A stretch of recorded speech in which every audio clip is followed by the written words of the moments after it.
ቅድሚ ክልተ ወርሒ እውን ካብ ሓደ ሰብ ሓገዝ ይደሊ እዚ ሰብ እዚ ኣጋጣሚ ኮይኑ ኣዝዩ ጠባዩ ሰጊንጢር እዩ ወላ እውን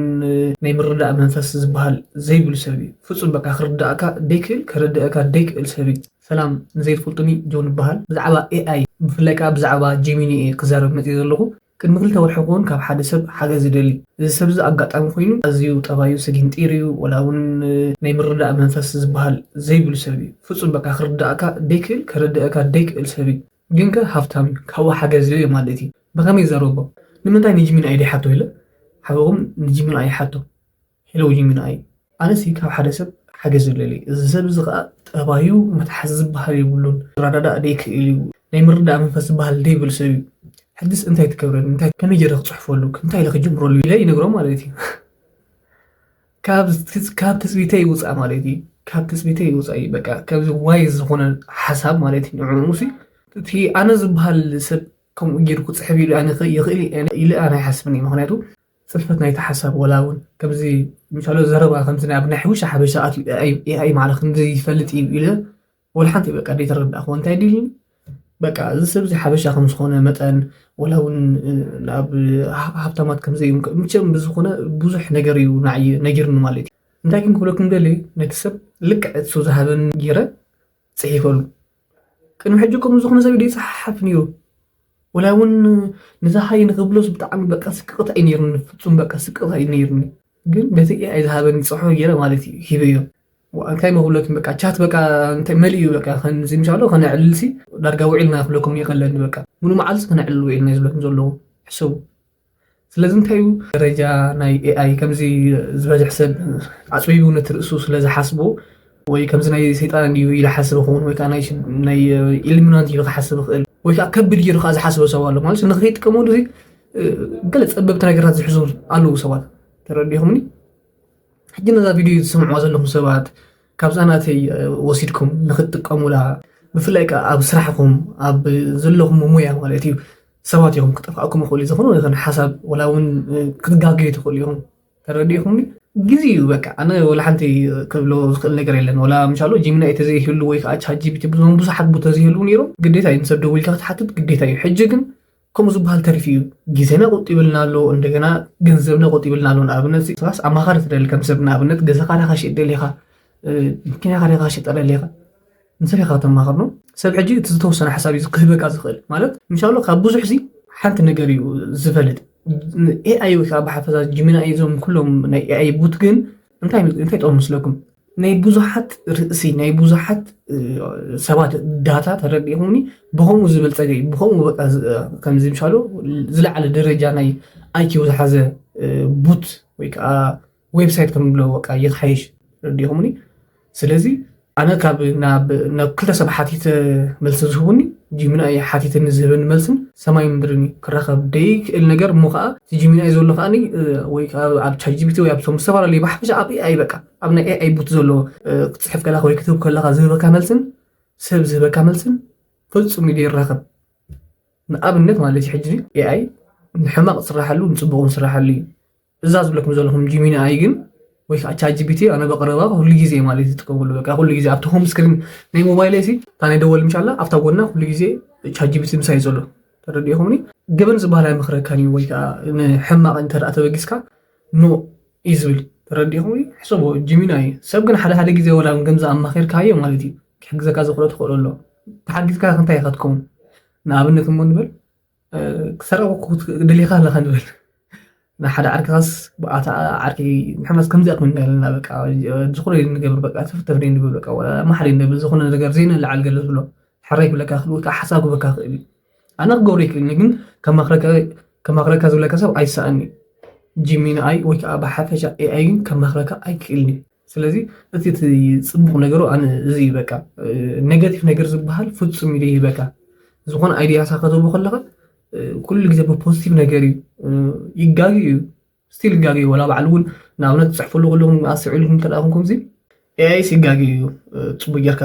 ኣስዒልካስ ኪድ እዩ ዝብለካ ግን እቲ ንስኻ ትህቦ ነገር ወሳኒ እዩ ማለት ሲካ ቆለጡ ጥቆር ይኮነ ከምዚ ኖርማል ሰብ ክትሓቱ ኩለ ደይኮንካ እቲ ክትሓቶ ከለኻ ኣተሓታትታ በቃ ብጣዕሚ ወሳኒ ነገር ንሱ እዩ በቃ ተረዲኹምኒ ክትሓት ከለኻ ልክዕ ከምዚ ንሰብ ጌርካ ተሓቶ ደይኮነስ ሙሉእ ዲቴይል በቃ ተረዲኹምኒ ዲቴል ተርአርጌልካዮ ንሱ እውን እቲ ሓሳብካ ተረዲዩ ዘድልየካ ሓሳብ ዘድልየካ ነገር ክህበካ ክእል እዩ ርግፀኛ ኮይኑ ክነግረኩም ማለት እዩ ድኳን እንታይካ ክትከፍት ሓሲብካ ዘለካ ወይ ከዓ ምናልባት ኣብ ኢትዮጵያ ኮንካ ፕሮሰስ ሃሊካ ንካናዳ ወይ ድማ ኣነ ሞታይ ክብለኩም እቲ ዘድሊ በቃ ቲክቶክ ዲኻ ጅምር ዘድልየካ ወይ ዩቲብ ክጅምር ዘድልየካ እቲ ዝደለኹም ሓሳብ በቃ ዝኾነ ዓይነት ሓሳብ ኢቨን እውን ኣብ ሶሻል ላይፍ ክሕግዘካ ክእል ንኣብነት በዓል ሓዳሪኻ ሰበይትኻ ትበኣስ ሰበይተይ ከምዚ ኮይናትኒ ሕጅስ እንታይ ክገብር ኣለኒ ኢልካ ሕዘቶ